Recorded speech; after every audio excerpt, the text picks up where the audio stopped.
Paz, irmãos, estamos aqui na feira do bairro da Vitória. Parei aqui para pregar aqui um tempo breve. Sei que talvez vai cair uma chuva boa aí agora. Já está chuviscando aqui um pouquinho. Vamos ver o que dá para pregar aqui, né? Que o Senhor Deus venha estar abençoando aí essa mensagem que será semeada nesse lugar.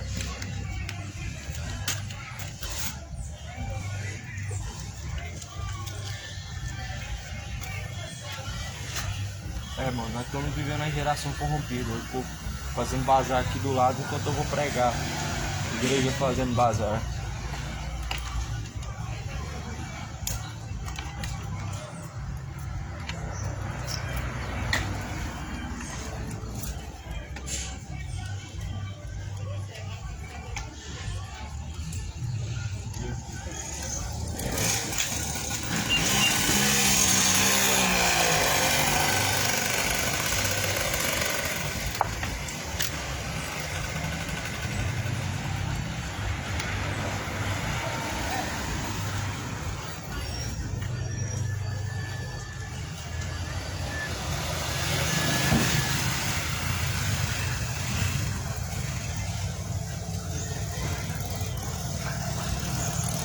Bom dia de paz, a paz seja convosco.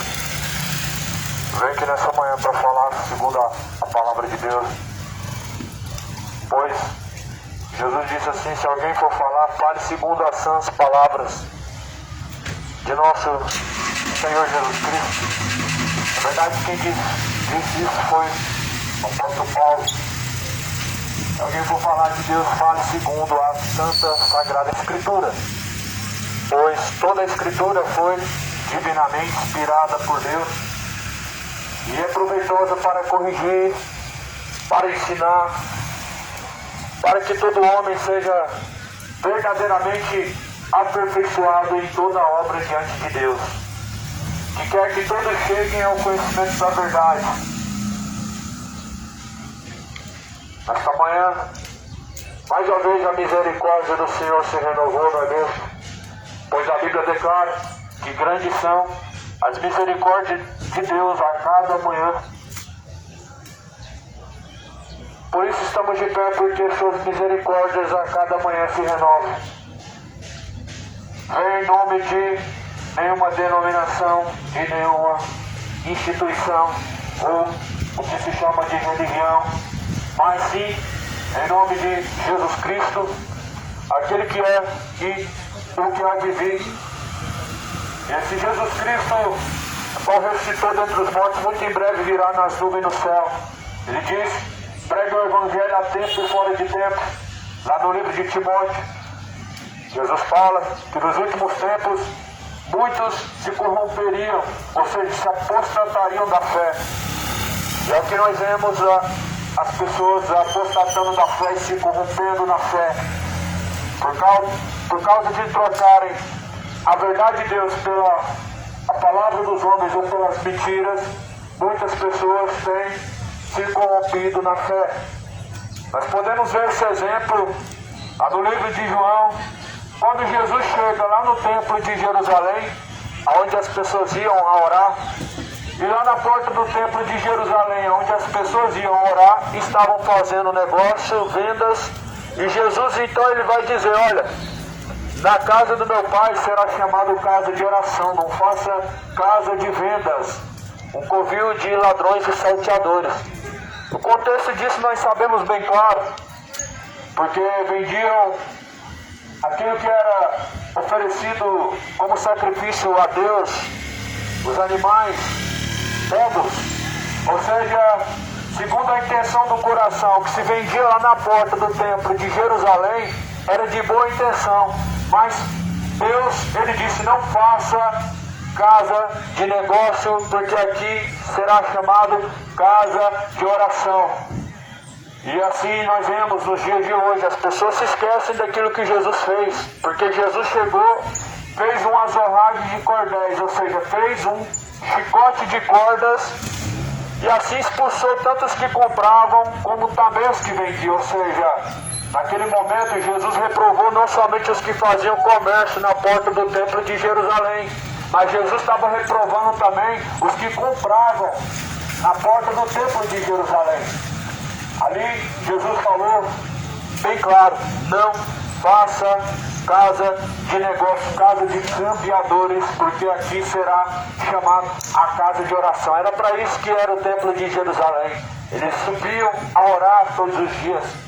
Jesus, na verdade, ele anuncia aos homens que se arrependam, porquanto ele tem determinado o dia em que vai julgar o mundo. E certamente deixou certeza disso, ressuscitando dentre os mortos. Quando Cristo ressuscitou dentre os mortos, Deus deixou uma certeza em que o mundo vai ser julgado por meio de Jesus, e as suas obras, elas te trarão a sua sentença, e essa será a eternidade. Por isso, escolha hoje a quem tu serve, a quem você vai servir, se a Deus ou a Mamon, se a Deus ou dinheiro. O povo lá em Jerusalém servia Mamon. Naquele exato momento, eles estavam vendendo Jesus, ele reprovou. Reflete bem, porque a palavra de Deus, ela não faz curva, ela não vai mudar. O contexto da palavra de Deus é bem claro. Estão fazendo da casa covil de ladrões e salteadores. Por quê? Porque, na verdade, o sacrifício tinham que ser de animais criados, de animais em que eles, na verdade, eles cultivavam, criavam para oferecer para Deus. Não podia ser comprado. Ou seja, para Deus, você mesmo tem que colocar o seu esforço, oferecer o melhor do seu coração, mas as pessoas, elas querem tudo fácil. Elas querem comprar, elas querem vender, mas a fé não é negociável. A fé não pode ser negociável, não existe comércio em meio à fé. Mas infelizmente nós vemos o mundo se corrompendo, a verdadeira igreja de Laodiceia, onde Jesus está do lado de fora, onde Jesus está batendo a porta, querendo entrar, e as pessoas falando que Deus está lá dentro, mas lá dentro ele não está, porque ele foi expulso.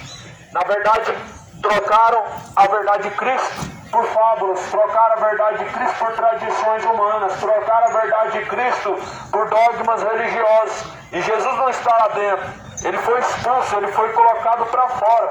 Aí Jesus, lá no livro de Apocalipse capítulo 3, ele vai dizer: eis que eu estou à porta e bato, e se alguém ouvir a minha voz, entrarei eu dentro dele e farei morada. Você já imaginou uma igreja que Jesus não está dentro? Tem muitas por aí.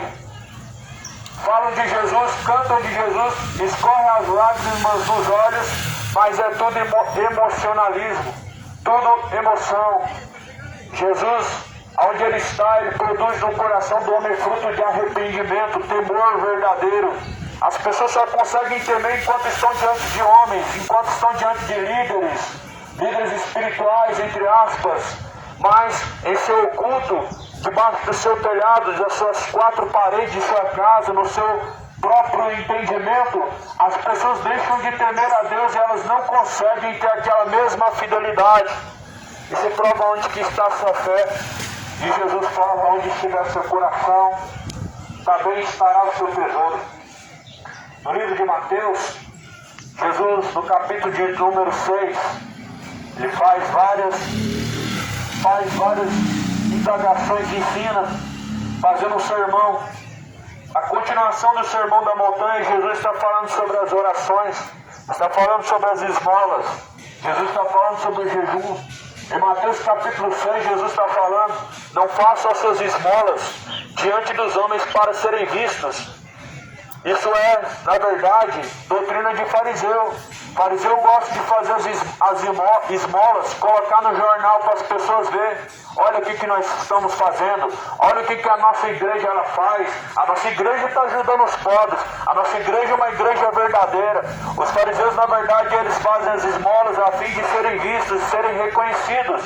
Mas Jesus fala assim: quando vocês derem esmola, não façam a trombeta tocar diante de vocês, como os hipócritas fazem nas sinagogas e nas ruas, para que eles possam serem vistos e assim serem admirados pelos homens.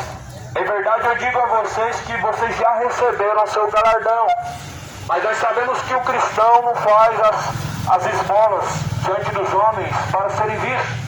Quando Pedro estava entrando no templo de Jerusalém, Tinha um homem que estava lá à porta, mendigando, e ele pediu uma esmola, e Pedro falou: não tenho prata nem ouro, mas o que eu tenho eu te dou, levanta e anda. Não fez Pedro milagre ali na porta do templo para ser visto e admirado, mas ali ninguém estava contemplando senão o próprio Deus, senão o próprio Senhor dos Exércitos. E ali hoje nós vemos nesse exemplo, esse grande exemplo dentro da Bíblia, que o levanta e anda, infelizmente não tem mais. As pessoas têm prata, têm ouro.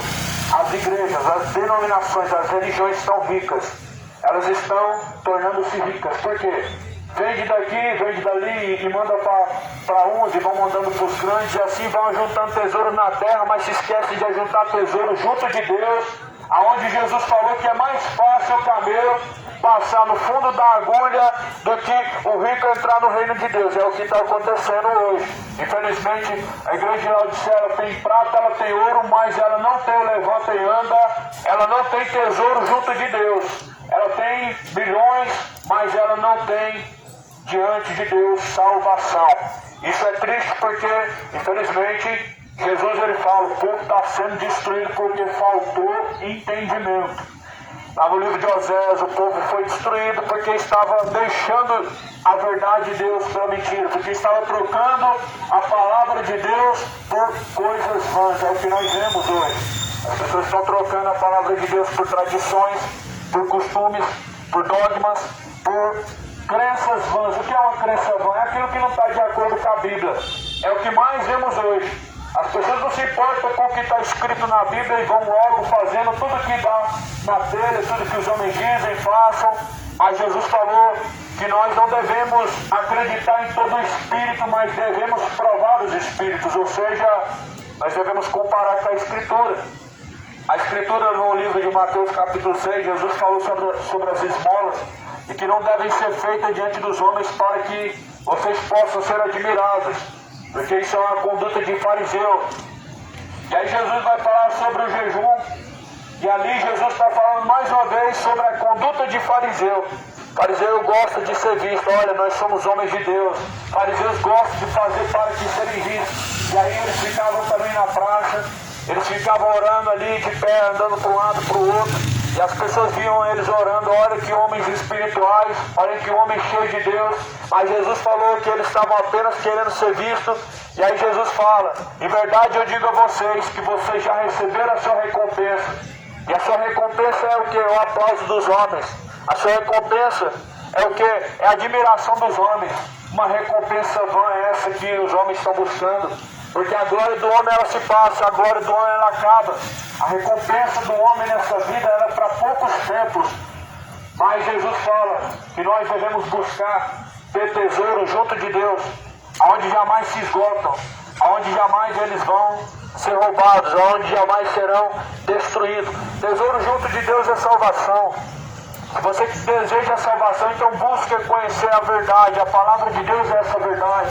Se você realmente crê que Jesus veio salvar, então necessário se faz conhecer a verdade, porque só a verdade salva, só a verdade liberta. Jesus disse: tua palavra, Pai, esta é a verdade. A verdade é a palavra de Deus.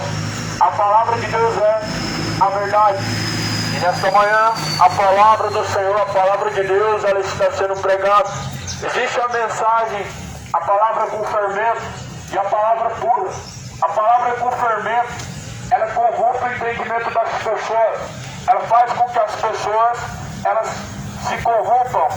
Mas a verdade de Deus, ela guia os homens, tira as pessoas do meio da corrupção, da contaminação, porque a verdade, ela liberta. A palavra é a verdade. A verdade, ela dói, mas a mentira, ela massageia o ego. A mentira te massageia o ego e faz você se sentir confortável, mas assim caminhando para o inferno confortavelmente. A verdade, ela te confronta, faz você sentir dor, e assim você caminhando num caminho estreito, presta a entrar pela porta estreita, mas ela te salva. E aí Jesus diz, agora Jesus fala sobre a oração. A oração que Jesus está falando no livro de Mateus, no capítulo 6, no versículo 6, não é a rainha do céu, não é ao santo fulano ciclano, não é São José, não é São Jorge, não. A Bíblia está falando de um único Deus. As pessoas erram por não examinar a Escritura. Está escrito, Jesus fala, quando vocês forem orar, entra no seu quarto para vocês falarem com o Pai, e o Pai que está em oculto, a qual é Deus que vê, Ele secretamente te recompensará. Ou seja, a fé diante de Deus é algo que nós exercemos diante do Senhor, e o que nós fazemos a Deus é somente entre Deus, ou seja, secretamente entre Deus. Fariseu não faz nada secreto. Fariseu espalha na rede social, olha, nós estamos aqui agora orando por você, e agora nós estamos aqui na madrugada, de joelho dobrado por você. Fariseu gosta de colocar na rede social e falar dos seus feitos, das suas obras, para que sejam vistos. Mas Jesus fala assim, olha, assim a luz de vocês deve brilhar diante dos homens. O que é a luz dos homens sendo brilhada diante da humanidade? É as suas condutas diante de Deus, são os seus frutos para com Deus, que brilham como se fosse uma luz, que falam mais do que palavras e testemunhos dados verbalmente. A nossa luz deve brilhar diante dos homens, mas nós não devemos fazer tocar a trombeta diante dos homens. Cuidado com o farisaísmo é perigoso. O farisaísmo crucificou a Jesus. Cuidado com o farisaísmo moderno. O farisaísmo moderno leva Jesus ao vitupério, leva ao escárnio e leva as pessoas a terem seus corações cheios de hipocrisia. Mas Jesus fala assim, olha, guardem-se do fermento dos fariseus, guardados do fermento dos fariseus, o qual também é a hipocrisia, ou que na verdade é a hipocrisia. Se guarde do fermento dos fariseus, porque o fermento dos fariseus, ele corrompe a alma, ele destrói a fé, faz com que as pessoas venham serem corrompidas. Mas Jesus está ensinando, lá no livro de Mateus 11, versículo 28, Jesus diz, aprendei de mim, porque sou manso, humilde, então vocês encontrarão repouso e descanso. Aqui nós devemos aprender com Cristo. Jesus diz para aprender com Ele que é manso e também humilde de coração. E então nós adquiriremos uma riqueza que é a salvação. Fariseus todavia prometem riquezas terrenas e dizem que você vai alcançar isso, aquilo, falam de um conforto terreno, mas Jesus fala, ajuntar tesouros no céu. Aqui em Mateus capítulo 6, Jesus diz, no versículo de número 20, ajuntar tesouros no céu, onde nem a traça nem a ferrugem consomem, onde nem os ladrões minam e roubam, porque onde tiver vosso coração, também estará ali vosso tesouro, e aonde tiver o seu tesouro, também estará ali o vosso coração. Veja onde que está o seu tesouro, se em Deus ou se neste mundo, se na salvação ou nos prazeres da vida. Veja quem que tu tem servido, porque após a morte segue o juízo, porque após a morte é céu ou inferno. Veja em quem você tem depositado a sua fé e seus caminhos, a quem você tem confiado, se é Jesus ou a Belial, se é Deus ou a Mamon. Jesus fala que todavia é impossível que o homem venha servir a Deus e a Mamon. Ou você adora a Deus, ou melhor, agrada a Deus, ou você agrada a Mamon. Ou seja, você agrada a Deus, ou você busca riqueza, ou você faz a vontade de Deus, ou você vive em prol de somente desta vida. Ali Jesus ele está ensinando que nós devemos, de tudo que nós devemos guardar a entrada e saída da vida, qual é o coração, lá no livro de Provérbios. De tudo que o homem pode guardar para Deus, ele guarda o coração, porque dele procede os adultérios.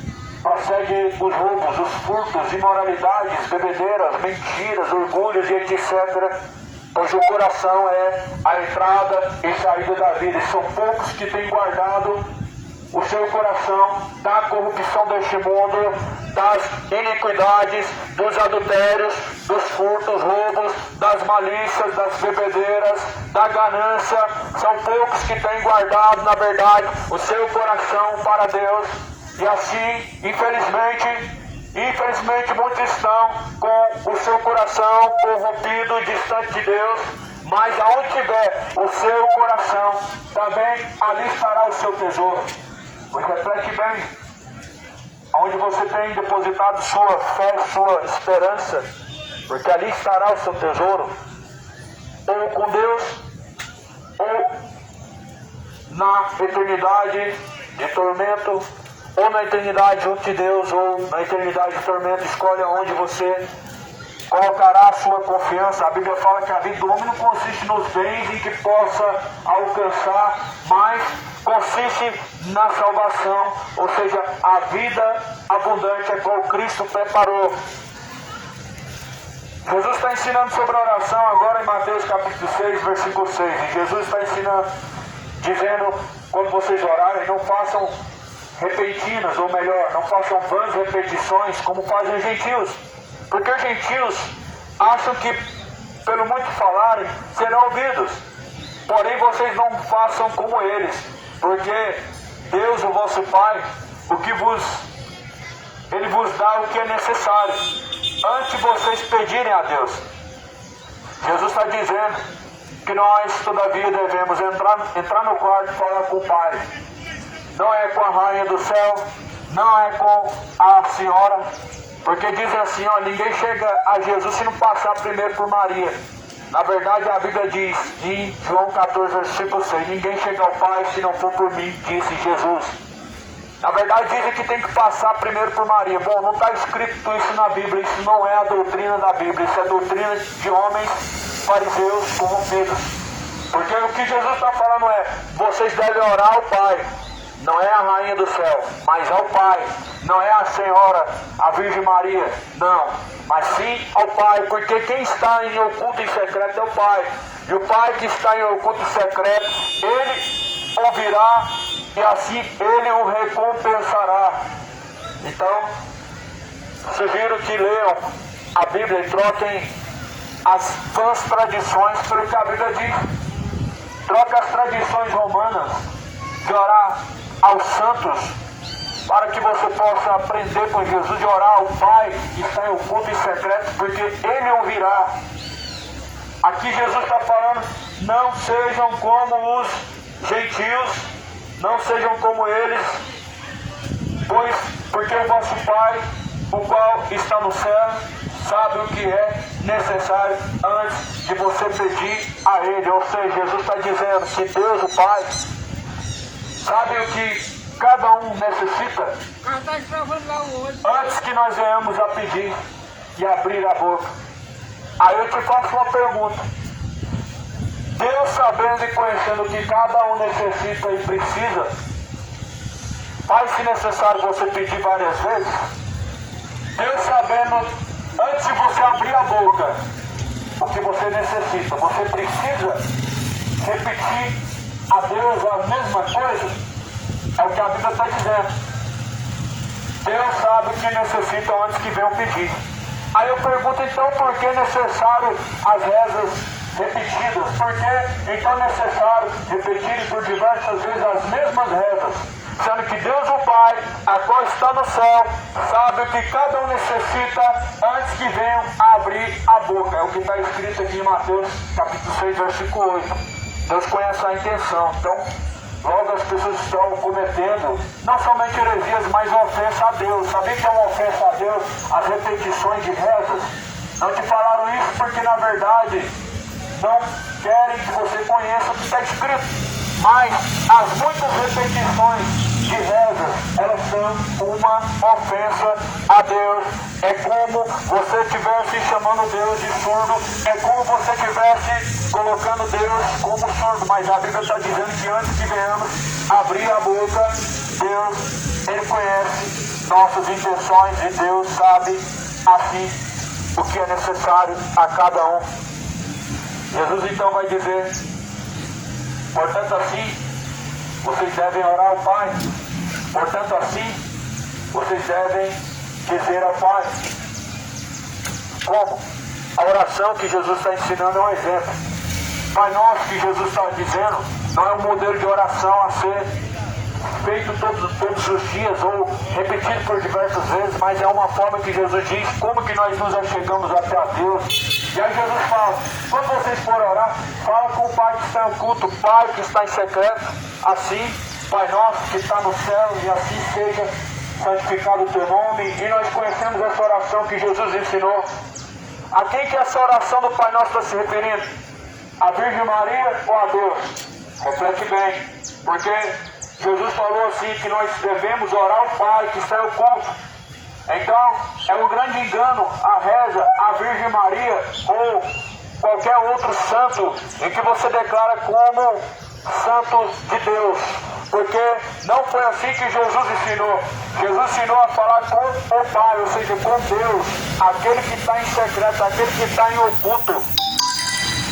A rainha do céu não pode fazer nada por você. Não pode ser o teu socorro bem presente, mas a Bíblia fala que Jesus é o socorro bem presente agora e na hora da nossa morte.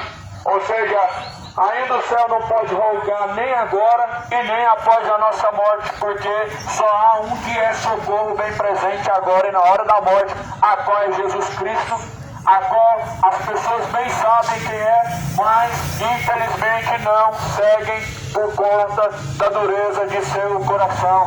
Jesus está ensinando, dizendo: quando vocês forem falar com o Pai, fala com Deus que está em oculto, e assim aquele que está em oculto, Deus, o Pai, os ouvirá, e assim Deus, o Pai, os recompensará.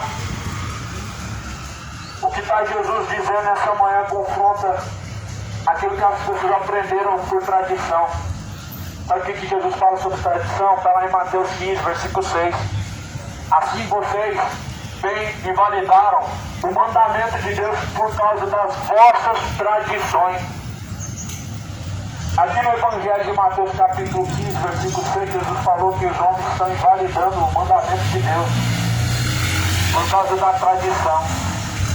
A tradição invalida o mandamento. Nós não podemos seguir Jesus por tradições, porque tentar seguir Jesus por meio de tradições é invalidar o mandamento de Deus. Tentar seguir Jesus por meio de tradições faz com que os mandamentos sejam invalidados, sejam inválidos. Mas nós devemos seguir Jesus por meio das palavras. Pelos ensinamentos, as Escrituras são divinamente inspiradas por Deus para ensinar, corrigir, a fim de que o homem seja aperfeiçoado diante de Deus em toda boa obra.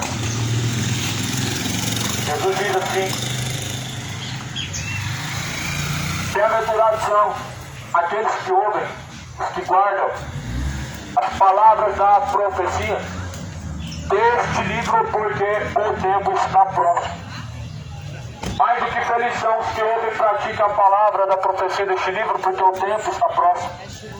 Felizes são aqueles que praticam as palavras de Deus, porque o tempo está próximo. Mais do que felizes. Felizes são não aqueles que têm grandes riquezas, não os que têm o necessário, o suficiente, mas aqueles que ouvem e praticam a palavra de Deus. O povo perece por falta de conhecimento. O povo infelizmente perece por não examinar as Escrituras, e nem tampouco o poder de Deus, que é o Evangelho. Jesus está ensinando aos homens aquilo que necessário é para que nós possamos nos aproximar de Deus. Aí eu te faço uma pergunta: será que você tem esse desejo de se aproximar de Deus? Não são todos que querem, na verdade, se aproximar de Deus. Outro dia eu vi um certo idoso assim, com seus olhos cansados e com pouca força no corpo, e que na verdade dizia que não queria Jesus. Aí eu te pergunto: o que faz o homem não querer Jesus, já com os seus dias contados na terra, e ainda assim não quer saber de Jesus? já com as suas forças poucas se esgotando, e ainda assim não quer Jesus. Mas a pergunta é, será que quer o céu?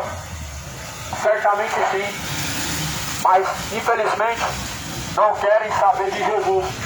Só que se esquecem que ninguém chega ao Pai, ou seja, ninguém chega ao céu se não for por meio de Jesus. Querem o céu, mas não querem Jesus. É impossível o homem chegar a Deus se não for por meio de Jesus Cristo. Jesus disse, ninguém vem ao Pai se não for por mim.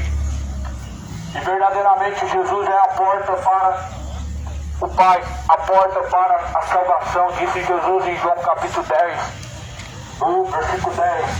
Eu sou a porta das ovelhas, e quem entrar por mim salvar-se-á e achará passagem.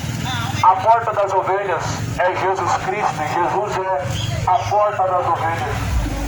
Se alguém quer entrar no céu de glória, ou seja, quer a salvação, ele precisa entrar por Jesus. Ou seja, ele precisa caminhar com Jesus. Caminhar com Jesus é mais do que necessário para alcançar a salvação.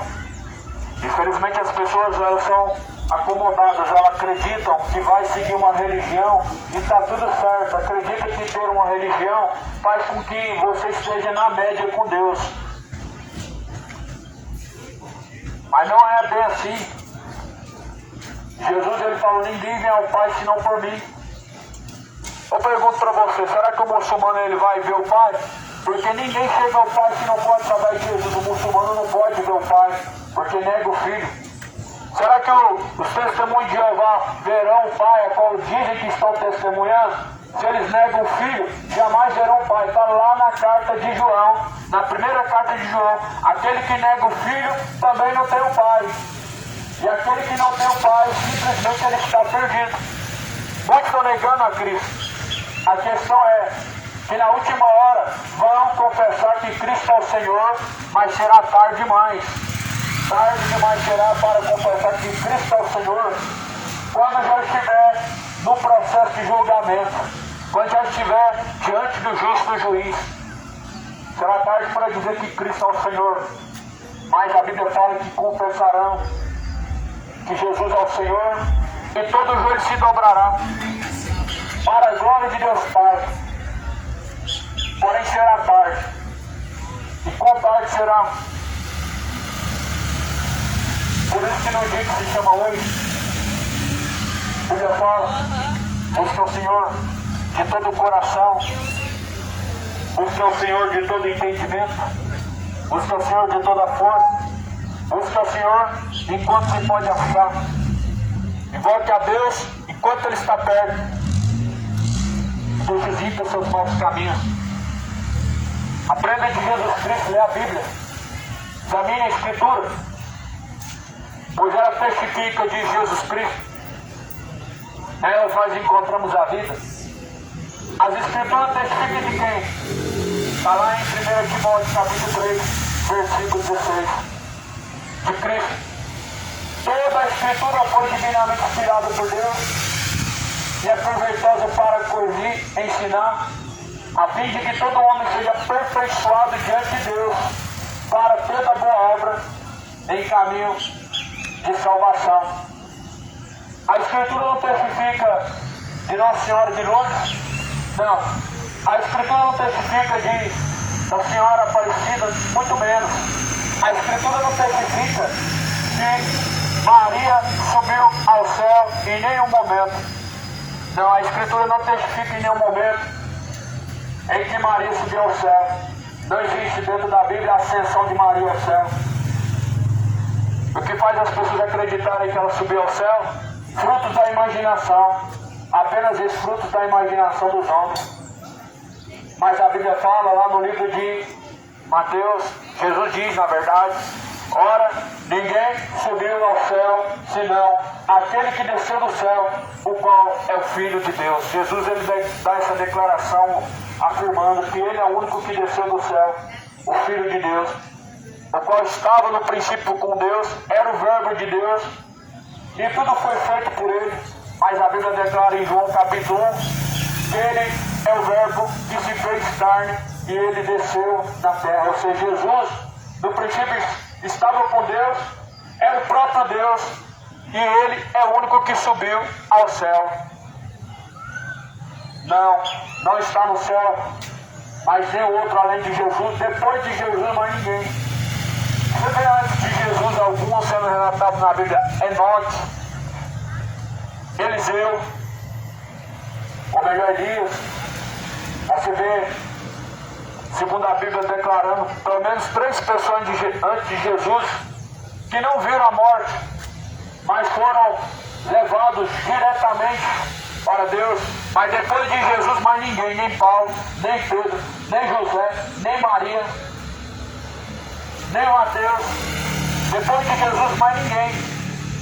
A Bíblia declara acerca do seio de Abraão, um lugar de descanso para aqueles que em Jesus permanecem até o fim. O que não é o reino de Deus onde Jesus está. No reino de Deus onde Jesus está, ninguém subiu. Não há uma rainha do céu, não há uma senhora, não há uma mãe, mas Jesus, o Rei dos Reis, sim, o Senhor dos Senhores, o Pai da eternidade. Por isso Jesus falou que muitos estão, na verdade, se corrompendo por não crer na palavra de Deus. O livro de Timóteo fala na primeira carta, capítulo 4, o Espírito expressamente diz que nos últimos dias muitos vão abandonar, se corromper na fé, dando ouvidos a espíritos enganadores e doutrinas de demônios, tendo a sua consciência já cauterizada por palavras de homens. Isso é notório, isso é muito evidente, em que muitas pessoas estão se corrompendo na fé. Falo hoje com uma parte, acredito que grande parte, a maioria das pessoas a qual confessa que Jesus é o Senhor e que crê que Deus é o Criador, mas em que na verdade os mesmos, em sua maioria, já estão distantes de Cristo, já estão corrompidos na fé. O seu entendimento está distante de Cristo, a fim de não se sujeitar ao Senhor. Mas a Bíblia fala lá no livro do Apocalipse, capítulo 3, olha, lembra onde tu caíste? Lembra? Lá onde você caiu? E se levanta, porque senão brevemente eu virei sobre ti, e então eu trarei sobre ti a sua sentença. Lembra onde você caiu? E se levanta.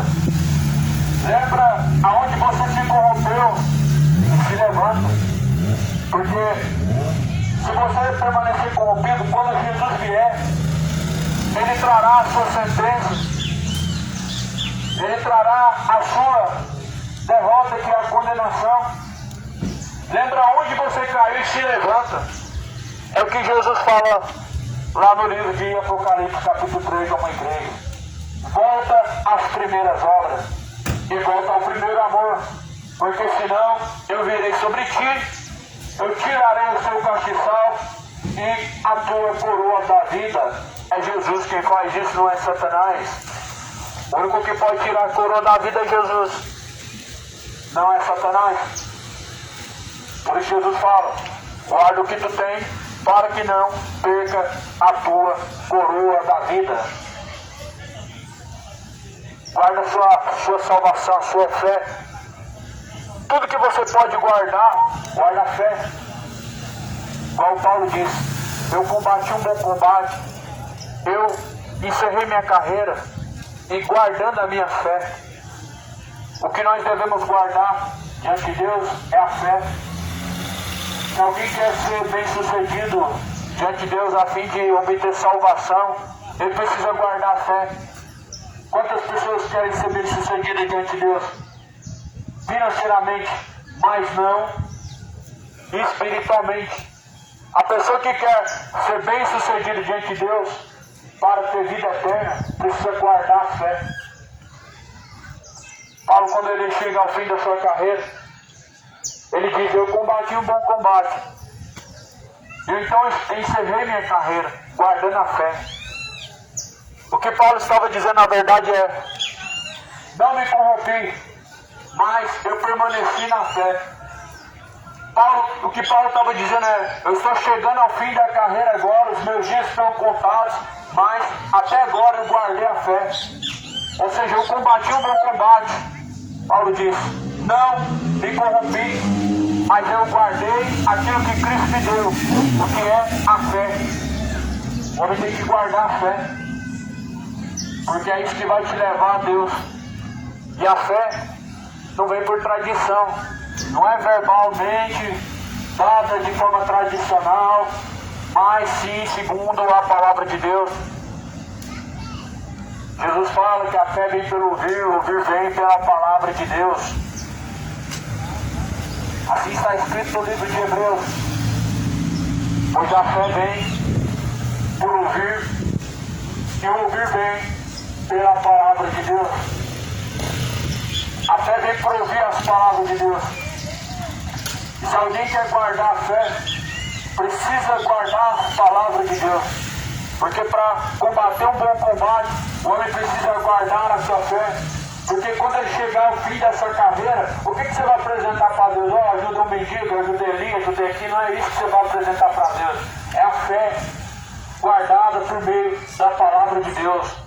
É isso que nós vamos apresentar para Deus, a verdadeira fé. Ah, eu fiz a campanha lá da Rosa Abençoada, eu passei no Vale do Sal Grosso, eu fiz a campanha da Fogueira Santa, eu fiz isso, eu paguei promessa, fiz penitência, fiz campanha, mas nada disso é válido diante do Senhor, são coisas vãs, são tradições de homens indoutos, inconstantes, incautos, mas o que o homem pode guardar, Jesus fala, é a fé. Isso no coração, porque é no coração que você cultiva a fé. Fé, segundo a Bíblia, vem por ouvir e ouvir pela palavra de Deus. Algumas pessoas acham que ato de fé é você pegar, acender uma vela. Isso não é ato de fé, isso não estimula a fé. Isso chama demônios, isso chama espíritos enganadores, isso abre portais sim, espirituais para demônios. Isso não é fé. Levar crucifixo, isso não é fé, isso não é ato de fé. Levar rosa ungida, rosa abençoada, isso não é ato de fé, isso é ato da feitiçaria. Assim se faz no espiritismo, assim se faz para poder absorver as negatividades espirituais, mas na verdade não se faz isso dentro da fé. Quando Jesus é a rosa de Saron, é Ele que é a rosa, não é aquela rosa que você unge. Quando a Bíblia fala que Jesus é o lírio, Jesus é a verdadeira rosa de Saron, é Ele que você deve levar no seu coração e não aquela rosa em que apresenta ali naquele altar, porque aquele altar ali não é o altar de Deus. O altar de Deus é o seu coração. O altar de Deus sempre será o coração. No Antigo Testamento fazer altares não era para os homens pisarem e falar de Deus, era para sacrificar. Mas hoje o altar de Deus, se você procurar dentro do Evangelho, dentro dos ensinamentos cristãos do testamento de Jesus, o altar é o coração. E a Bíblia fala que nós devemos apresentar diante de Deus o nosso coração quebrantado e contrito, a qual é o verdadeiro sacrifício para Deus. Lembra que na antiga aliança faziam sacrifício nos altares? Pois bem, Jesus foi um cordeiro sacrificado por nós. Por isso, foi o último sacrifício. Lá no livro de Tessalonicenses, ou melhor, a carta de Romanos diz: tira o primeiro sacrifício e coloca o último sacrifício. Qual é o último sacrifício? É Jesus. Foi melhor que o primeiro sacrifício. Sacrifícios apresentados aos sacerdotes não é melhor do que o sacrifício apresentado a Deus. O sacrifício apresentado a Deus foi Jesus. Então troca o sacrifício de fogueira santa pelo verdadeiro sacrifício a qual Jesus fez. Não tem como você fazer fogueira santa e ainda assim receber o sacrifício de Jesus. Porque Jesus deixa bem claro: o sacrifício agradável a Deus é um coração quebrantado e contrito, ao qual Deus jamais rejeitará. Esse é o único sacrifício agradável ao Senhor. Dinheiro você oferece para os Exu, você oferece para as entidades, você oferece na maçonaria, oferece em qualquer lugar, mas para Deus você oferece o seu coração. É porque o povo está acostumado a ouvir: acreditar em doutrina de demônio, acreditar em fábulas e filosofia. Mas Jesus ele falou assim que nós devemos apresentar para Deus o nosso coração quebrantado e contrito. Jesus ele disse que mais vale uma alma arrependida do que o mundo inteiro. Aí eu te pergunto, quando fala assim, ó, traga tudo que você tem, seu melhor para Deus. Eu vou te perguntar, qual que é o melhor que você tem para Deus? Qual que é o melhor que você tem para Deus? Ah, é a casa. A casa é o bem mais caro que eu tenho. Isso não é o bem mais caro para Deus. Não é o carro. Não é a economia do banco. Não é a casa. Não. Jesus falou, uma alma vale mais do que o mundo inteiro. Ou seja, vale mais que o carro? Sim. A alma vale mais do que a casa? Sim. Vale mais do que o mundo inteiro. Então como que o seu melhor sacrifício para Deus, criatura, pode ser um carro? Como, criatura, que o seu melhor sacrifício para Deus pode ser o seu 13º, junto com o seu salário, junto com suas economias? Como que isso é sacrifício para Deus? Me responda dentro da Bíblia. Porque, segundo a Bíblia, o sacrifício agradável para Deus é o coração quebrantado e contrito. No coração você oferece os melhores sacrifícios a Deus, que é a sujeição, que é a obediência, que são frutos dignos de arrependimento. Ou seja, a verdadeira adoração é um sacrifício para Deus. O verdadeiro louvor é um sacrifício para Deus. A oração verdadeira é um sacrifício que chega com um cheiro suave às narinas de Deus. Sabe para quem que é sacrifício de dinheiro? Vou te dizer o nome, Mamon. Lá no livro de Mateus capítulo 6, é o que eu estou lendo aqui, ou melhor, capítulo 7, Jesus está dizendo, ou você serve a Deus ou você serve a Mamon. Ou você sacrifica para Deus tudo que você tem, corpo, alma, espírito, coração, ou você apresenta para Mamon as suas finanças e tudo que você tem financeiro. Escolhe aqui que você vai obedecer a Jesus ou os pseudos homens de Deus. Chamados homens de Deus, não tem mais autoridade do que o que diz a Bíblia. Não serão eles que definem o que é fé e aceitável diante do Senhor, mas é o que Jesus disse. Jesus falou assim, examinai, pois, a Escritura, porque ela testifica de mim, e nelas vocês encontram a vida eterna. Examinai, pois, o que está escrito. Ou seja, examinai, pois, a Escritura. Porque a Escritura, ela que provém de Jesus Cristo. E nela nós encontramos a vida eterna. Tudo que nós precisamos saber para alcançar a vida eterna está nas Escrituras. Está escrito no Evangelho. O Evangelho nos leva diretamente a Cristo. O Evangelho não nos leva a passar pelos homens primeiro, porque o véu foi rasgado. Quando Jesus deu o brado na cruz, ele disse, está consumado. E a Bíblia declara que o véu se rasgou de cima a baixo. Sabe o que era o véu? O véu é o que faz separação entre homem e Deus. Quando Jesus foi crucificado, cumpriu-se a Escritura. A Escritura que dizia que ele veio libertar os cativos do cativeiro e colocar em liberdade aqueles que estão em cativeiros espirituais. Ou seja, o que separava o homem de Deus era o pecado. Mas Jesus ele rasgou o véu. Por causa dos seus pecados, os homens precisavam dos sacerdotes. Eles precisavam de homens que sacrificavam, eles precisavam de homens que falavam com Deus, eles precisavam de líderes espirituais para poder levar eles mais próximos de Deus em suas orações, em seus sacrifícios. Mas quando Jesus foi crucificado, ele rasgou esse véu. E agora a Bíblia fala que nós devemos falar diretamente com o Pai. Não é com o Padre confessando para ele naquela cabine, porque ele não perdoa, ele na verdade não ressuscitou dentre os mortos, nem sequer pode perdoar os seus próprios pecados. Mas Jesus está falando que nós devemos confessar ao Pai, o Pai que está em oculto, o Pai que está em secreto. Ele ouvirá e ele recompensará. Jesus está dizendo que nós devemos orar ao Pai. Então creia no Evangelho, creia no que está escrito, creia na palavra de Deus e troque as fábulas pelo que a Bíblia diz. Troque as fábulas pela Escritura, pela palavra de Deus. porque o Evangelho é o poder de Deus para salvar aquele que crê. Bem-aventurados são aqueles que ouvem, são aqueles que guardam as palavras da profecia desse livro, pois o tempo está se aproximando, o tempo está se esgotando, o tempo é de arrependimento, o tempo é de voltar ao primeiro amor, de voltar às primeiras obras, de voltar a obedecer a Deus por meio de Jesus Cristo, através da palavra do Senhor. Que o Senhor Deus possa conceder graça e o Senhor Deus venha fazer aquilo que apraz na vida de cada um. Que o Senhor Deus possa te conceder a cada dia mais entendimento para seguir as palavras do Senhor Jesus Cristo. Que a paz esteja contigo e o Senhor Deus abençoe em nome de Jesus.